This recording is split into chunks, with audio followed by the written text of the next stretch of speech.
You're going to pay $100 million? $100 million? There's nothing I wouldn't do for 100. You know what I mean? I would do anything for $100 million. Line it up, dude. If someone's like, would you have your arm amputated with no anesthesia while you're awake with a rusty bone saw? $100 million? Yeah. Which arm? You're right. I was really hoping you were going to say my left. So now, BKFC is aware that Francis Ngannou is not contractually tied to PFL when it comes to BKFC, because I told Dave Feldman myself. Jesse on Fire is back after a very long weekend. I was out of town in the Bay Area. I was doing things. I have a life outside of recording videos, believe it or not. So today we are going to talk about Tyson Fury, Dana White, Francis Ngannou, BKFC, and a bunch of other things related to this situation, because this time I am right in the middle of something I'm trying to make happen as a fan. I'm trying to do this for the world.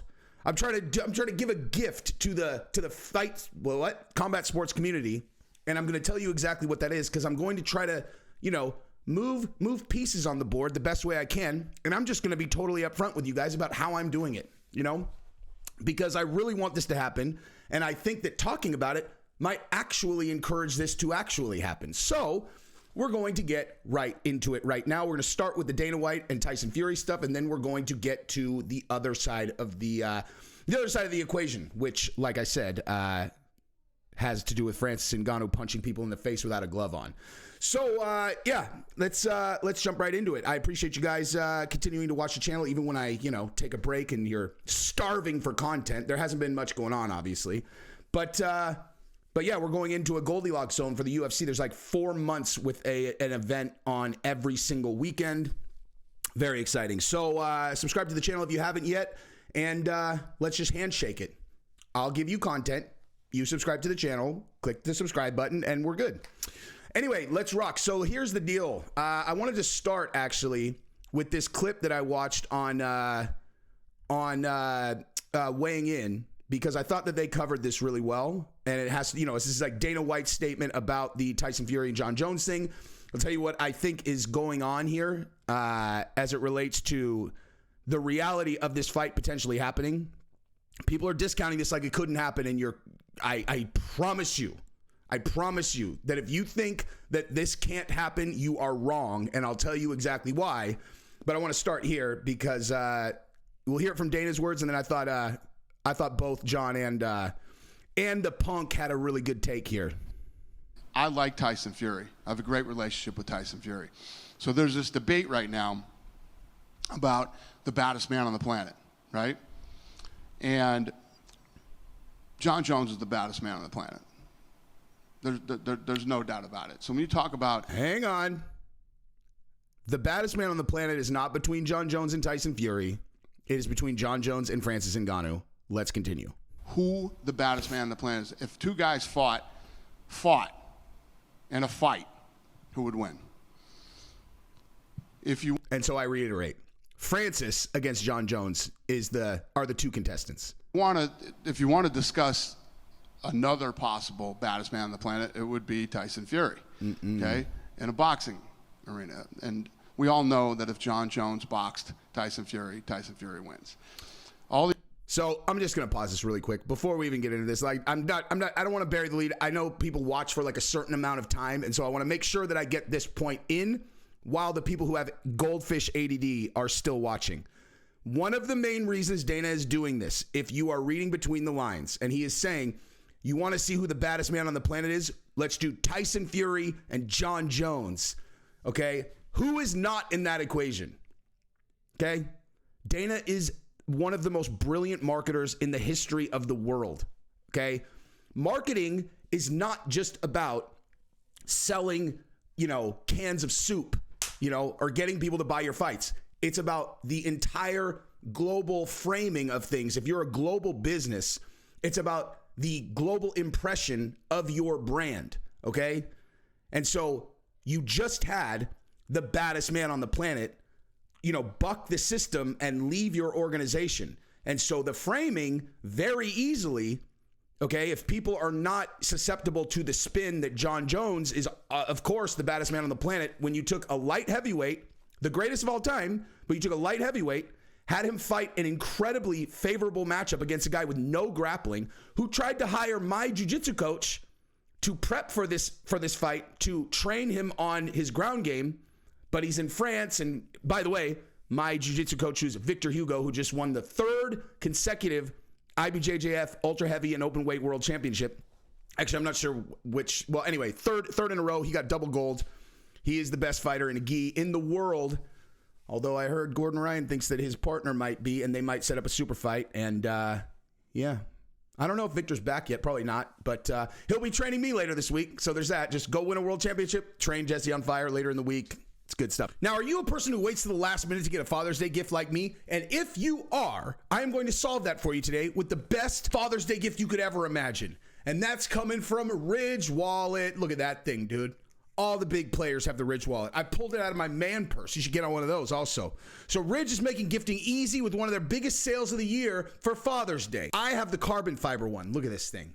Those are my cards. This is my real Ridge Wallet. This is my cash, son. You can hold up to 12 cards. You got room for cash, and it's still incredibly slim. It comes in over 30 colors and styles, including this carbon fiber one. You got burnt titanium, forged ember, and burnt Damascus. It's designed with RFID blocking materials and protects you from digital pickpockets. And there's an optional AirTag attachment so that you never lose your wallet again. If you're a person who has a bunch of keys, you could get the key case. This thing holds 6 keys, prevents your keys from jingling. This is a Ridge key case, which makes it the best. And you can get up to 30% off when you order both a key case and a Ridge wallet at the same time. You also get a risk-free trial. You could try these for up to 99 days and still get your money back if you don't like them, which is impossible. You're gonna like them. These things come with a lifetime warranty as well, so you don't have to worry about anything ever happening to it because you'll get it instantly replaced. Now, you can find your best Father's Day gift using the link below,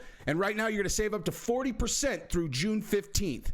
That's ridge.com/Jesse. Again, ridge.com/Jesse, Jesse. We're talking about a guy who had literally couldn't even get a world-class grappling specialist to do his camp with him, and he goes in and fights Jon Jones. Jon Jones strangles him in 1 second, and then they're like, baddest man on the planet. You're all, well, I mean, I just want to point the following thing out.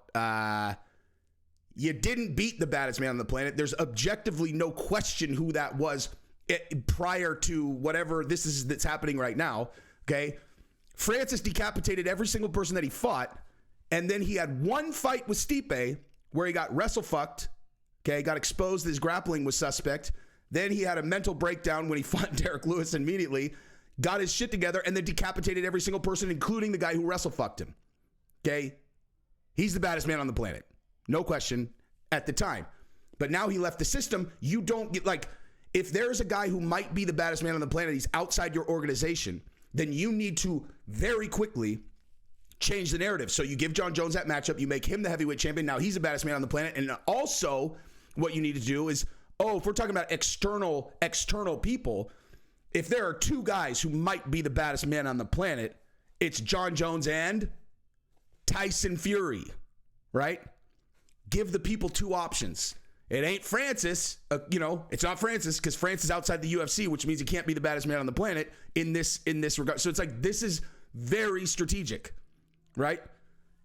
Francis is over here, so he's out of the running for baddest man on the planet, even though he was the heavyweight champion and left. All right, so that is definitely part of what is happening here. All these boxing guys want to talk about this, and they want to keep it in the ring. I'm telling Tyson Fury, whom I respect very much, if you really want to find out who the baddest man on the planet is, I will make that fight. I will make Jon Jones versus Tyson Fury in the octagon. And, we'll figure out. We figured out how to pay Floyd. We'll figure out how to pay you too, Tyson. So the offer is out there. If you want to do it in the UFC, I know he was messing around with MMA for a little while there. Let's do it. Let's answer the question. Brilliant marketing. Brilliant. I don't know. I'm going to be honest with you. I don't know how I didn't put that together originally. When this first started, I don't know how I missed that, you know, because I did. I missed that originally. I actually just figured that out right now on the spot as I watched it the second time. Like literally right now is when I was like, oh, obviously, idiot. Of course that's what he's doing also. Okay. Now, I thought they're just trying to snake the Tyson Fury fight from Francis, which they are trying to do. Of course, everything I've talked about in all my previous videos, trying to snake the fight from Francis, make sure Francis and Tyson Fury don't fight. 100% that has to do with this. Dana's going to do whatever he can to not let them fight Deontay, Joshua, Tyson Fury. Okay. We've talked about that ad nauseum. We don't need to re-go over that. But anyway, so I don't know how I missed that before. But nonetheless, here's the other thing. Dana's friends with Tyson Fury. You heard him say it. He said he has a good relationship with Tyson Fury, right? Does that sound like he's not talking to Tyson Fury, you know? Hey, me and Tyson Fury are really good friends. I really respect. You think he hasn't had a conversation with Tyson Fury? Like does that sound like a person not talking to him? He's talking to him. You think he's just talking into a microphone and he hasn't had this conversation with Tyson Fury? This is how you build hype for a fight, okay? This is how if you're going to do a super fight like that, if you're going to do a super fight, Tyson Fury against John Jones, you don't just like willy-nilly like, hey guys, blockbuster news. You know, like they had done all this talk about Francis fighting Tyson, and then all of a sudden, you know, you're just like, and now, I mean, that actually would be gangster as fuck, actually. If instead of even talking about it, you just announced John Jones against Tyson Fury, like that would be the most big dick move of all time. But nonetheless, this is how you build hype for a fight. This is how you do it. You talk about it first, okay? Now, let's, whoops. I want to let you guys hear what these two guys said because I thought they made excellent points. But these guys aren't boxing. It's just for these guys to go in and box. You either want to fight. You want the title of baddest man on the planet. Let's do it. I'm in. I mean, are you making that $150 million, $200 million? If you're making that, I mean, I would just take the fucking fight. I would take that fight for $100 million. Yeah, I mean, you know. I would box Tyson Fury for $100 million and let him just cave my face in. $100 million? You know what I mean? That's like when he's, I don't know why, like, as soon as he said that, as soon as I realized that's a pretty short take, and I'm gonna let them keep talking because John McCarthy made a really good point too. But like, dude, as soon as Josh said that, I literally like laughed out loud. I'm like, duh, dude. How it's like the numbers get lost in translation. You know, it's like if he's gonna pay, you're gonna pay $100 million. $100 million. There's nothing I wouldn't do for 100. You know what I mean? I'm serious. Like there's seriously like there's a list of nearly 0 things that I would not do. Wait, what? Yeah, whatever. You understand what I'm saying? I would do anything for $100 million. Line it up, dude. If someone's like, would you have your arm amputated with no anesthesia while you're awake with a rusty bone saw? $100 million? Yeah. Which arm? You're right. Fuck. I was really hoping you were going to say my left. $100 million? Yeah. Will I die? No. Will it get infected? Probably. Can they treat it with antibiotics? Probably. How do I say no to that, dude? $100 million? Come on, dude. Correct, Josh Thompson. Do the fucking fight, Tyson Fury. It's $100 million. I know you're rich, dude. But trust, dude, let me make myself big again to make this point, okay? I know you're rich, okay? But you're in a family of gypsies, okay? And I say this with the utmost respect, but your lineage doesn't strike me as people who are going to be super responsible with money when they're born rich. Your grandkids, I'm guessing, born rich to gypsies are probably going to have some pretty heavy spending habits. An extra $100 million is probably going to be very useful to your multi-generational, Fury family. Do the fight. I don't know. I look, I'm tired of all the boxers going, hey, fight me over here. Hang on, I wanted to jump over here. My sport pays more. And there's, there's only a handful. A little bit of shade at Francis because here we kind go. of throwing a little bit of shade at Francis because Francis didn't lose and he was the baddest man on the planet He still hasn't lost, Correct. but now John Jones is, and I understand why. Yeah. But I loved everything he said. It's Me the too. best way in the world that Dana can try to put this together, even though it's not going to happen. I think But it might. he's saying, look, hey, I have a lot of respect for, we're friends, and if you think you're the baddest man, I'll put that fight together. Yeah, of course you will, because you make a lot of money off of it. But this is what everyone needs to understand. Josh, the truth of the matter is this. Fighting in all different forms, and there's a ton of different forms, all have people that are badder than the other. Fact. Yeah. Okay? Everything comes down to this. If this fight happened on the street, who wins? Yeah. When there's no rules. When there's no rules, there's all kinds of things that I can run your head into. Mm-hmm. There's all kinds of things that I can pick you up and drop you on. Mm-hmm. There's all kinds of things that have an influence on what you can take. I can kick your face. That's really what when you're on the the ground. baddest man on the planet is. Not the guy who can, with two tools, stand in a ring and outstrike someone with those two tools. There's too many tools available in real fighting. I'm not going to put boxing down. I love boxing. It's fantastic, but it's limited by its targets and its tools. Yep. The MMA is limited by the rule sets that we have implemented based upon, safety. But much less limited than boxing. So his point is absolutely correct, obviously. In a real fight, if you want to go and pick someone up and drop them on their head on concrete, you can do that. Yep. That's real fighting. And then you go to jail. That, when you say who's the baddest man on the planet, depends on, where you're at and who you're around. Yep. All right. So you guys get the point. And I will say, just, since I'm like, doing this video, we're talking, in the street, you can do whatever. Don't drop anyone on their head. Okay? They'll die. And then you'll go to jail. And whatever you were fighting over will seem pretty fucking stupid at that point. Guy throws a drink on you, you end up outside, drop a guy on his head, and then you dies and you end up in prison. You're like, Jesus, I probably could have just walked that one off, Or maybe just choked him. Just not, as long as you choke the homeless guy on the subway. Although, let that guy go. Let him go. Wait, what's that? What's the foul, man? A time to kill. Turn him loose. You turn him loose.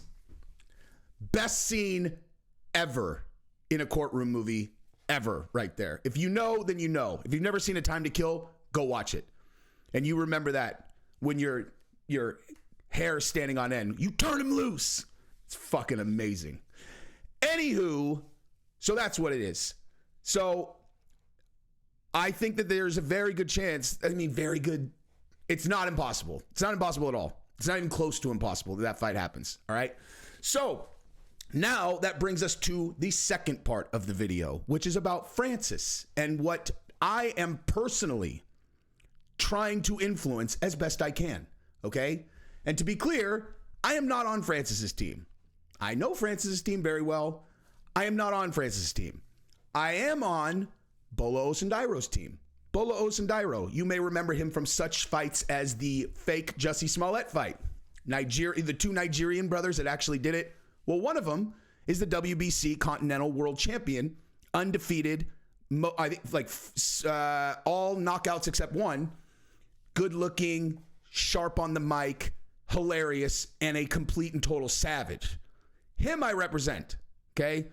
And so in my travels trying to book him for fights, I have started talking to BKFC. And in my conversations with BKFC about booking Bola, I did alert them to the fact that Francis's contract with PFL is exclusive to MMA.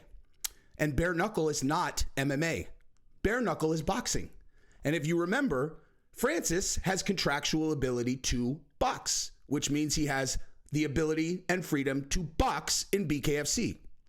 So I may or may not have just kind of, told Francis's team that, listen, if Francis is ever going to punch someone in the face without a glove on, in what, maybe like BKFC is an example, I personally think that sells better than any other thing you could possibly do that does not have Tyson Fury attached to it. Okay? And I am saying this I'm stating that as a fact, but what I want to do, I'm dead serious. Tell me, okay? If your options are Francis Ngannou, forget about PFL. I'm not talking about PFL. Any other thing that he could do that's not a boxing match against Deontay Wilder, Tyson Fury, or Anthony Joshua, out of every other option that you could think of that's realistic, is there one that you would be more likely to pay to watch than if Francis fought in BKFC? Okay? Because if you're telling me that the masses, that there is, I don't believe you. Okay? There's a lot of things in the world that I am absolutely awful at. Terrible. Maybe the worst person on earth in a few categories. You might not know this, but I used to be a professional, you know? That's why I can talk so, you know, when I talk business and I talk about contracts and things like that, you know, talk about like tech. Sounds like he knows what he's talking. I do. You know, you look at me now, you wouldn't know, but that used to be what I did. You know, that was like the world that I came from. And somehow I got through my entire career without anybody knowing that if you put an Excel spreadsheet in front of me and told me to build one, you could give me 9 years and I'm not going to be able to do it if it requires a single formula to go into any of these things. I always use the thing that I am good at, and I got someone else to do it for me. Through my entire career, I could never do it. My brain doesn't work like that. The thing that I do know better than anyone on the face of the earth is how people will respond to stimulus, okay? Well, maybe not better than Dana, actually. I think me and Dana have that in common. I know how people will respond to stimulus. I know what fights are going to sell. I know which ones are not going to. And I am telling you, if you disagree with me, you're wrong, okay? Francis in bare knuckle is one of the most compelling stories, ideas, curiosity driving things. Why do you think that this channel blew up? Right? I mean, partly it's because I can be entertaining on camera. It's also because you do a clickbait. Really? Show me a title that did not accurately represent the video. I know how to present things that will create curiosity. That's all it is creating curiosity. Francis punching a human being in the face without a glove on is the ultimate clickbait if you are a combat sports fan. Okay? And trust me, I have a place much more compelling than this that we are taking this. So now, BKFC is aware that Francis Ngannou is not contractually tied to PFL when it comes to BKFC because I told Dave Feldman myself, okay? He knows that. He knows that now. As of 2 days ago, Dave Feldman knows that. I floated it to Francis' team. I have no impact on what they do, but there is a number that they will do it for. I can tell you that. There's a number they will do it for because they told me. There's a number that Francis will fight in BKFC for. And Dave Feldman knows that that is the case. I did that. Okay? And so, in the event that this did come together, I will get not $1 from this. However, what I will get is the satisfaction of knowing that I did that. And I get to watch it as the most excited fan on earth, like all of you. Okay? And now, here's the kicker. Hypothetically, if that fight did happen, and since I have the ear of some people over there, here's what I'm going to suggest that Francis does with this opportunity if he does take it. And Dave Feldman, you know, if someone sent this to him, or I could tell him next time I talk to him, this is something to consider when considering whether you're going to raise the millions of dollars it'll take to get him to come over. I'm going to tell Francis's team, that he should fight in BKFC. He should do what he's going to do, and assuming that he does win, since no one can absorb a single shot from him, okay, much less bare-fisted. Alan Belcher, I mean, I'm kind of hiding the... I'm kind of on Alan Belcher's team too, okay? I'm kind of on Alan Belcher's team too. His team, like, I'm kind of on his team too. He's the current BKFC heavyweight champion. And so when I say, like, you know, if Francis won the fight, it's, you know, like, I'm, you know, If Allen beats Francis in bare knuckle, it's a whole different. But bottom line is, we're talking about Tyson Fury and Francis. So let's say Francis wins that fight. What I'm going to suggest is that he gets into the microphone and he says, in rehearsed fashion, I thought that gypsies were the best bare knuckle boxers in the world. And you know what? I don't want to step on the speech in case this actually happens because I already wrote it out. But the bottom line message would be to call out Tyson Fury's entire family lineage. You know, because Tyson Fury is a gypsy. His dad, his grandpa, everybody, his uncles, every person in his family was a world champion gypsy bare knuckle boxer. Have you guys seen Snatch? You know, the movie Snatch? You like dogs? Brad Pitt's character? You know, like bare knuckle boxing, real big deal in the gypsy community. So if Francis, on the largest stage in the world for bare knuckle boxing, starches the person that he fights, and who knows, like Alan Belcher's going to fight Rothwell. Like that fight's going to happen. So who knows, right? Who knows who it's going to be? Let's just say I really, really like Alan Belcher's my boy. So let's just, I feel weird even, you know, whatever. But let's just say for me to be able to do this correctly, let's just pretend that Rothwell beat Belcher so I don't have to think about, you know, Francis beating him for this. Like, so Rothwell is in there. Francis shatters his face, right? And then over his enormous corpse, he says, I want to read this to you guys so bad. It's the best speech ever. It's legitimately the best speech ever. So, and he calls out Tyson Fury in bare knuckle boxing. Okay? And doesn't just call him out, calls out his entire fucking family. Is Tyson Fury going to be able to say no to that? In all seriousness, this is a serious question. Can Tyson Fury say no to that call out if Francis Ngannou goes to bare knuckle, wins the heavyweight title, and then calls out Tyson Fury? Can Tyson Fury say no to that if he challenges his entire gypsy world champion bare knuckle boxing family lineage? There are things in this world that transcend business, okay? Normally, these things come down to business. Tyson Fury's a man of principle, okay? Not a lot of principles. He's a simple person like most of us. We're not very complicated, most of us. Think you are, but you're not. Simply put, can Tyson Fury allow Francis Ngannou to say that he's too scared to fight him in bare knuckle boxing? I want to read it so bad. I can't. I'm going to step on this. But yes, that's my suggestion. So yeah, that. I'm working with what I got, dude. I'm not an employee of bare knuckle boxing. I obviously am not like in any kind of official capacity on Francis's team. I'm playing with the tools that I have. So that little behind the scenes action for you guys. I did that because as a fan, I want it. I want to see Tyson Fury fight John Jones. And then I want to see him fight Francis in bare knuckle. Let's go. See, you give me 5 days off. This is what you get when I come back. I've got a lot of stored up energy, you know. And no, Rigo, not today. Not today, guy. Not today. Anyway, so that is what I've got for this video. I'm going to do another one here. And yeah, you guys tell me, are you paying to see Francis punch someone in the face with a bare knuckle? Yes or no? Love you guys. Peace.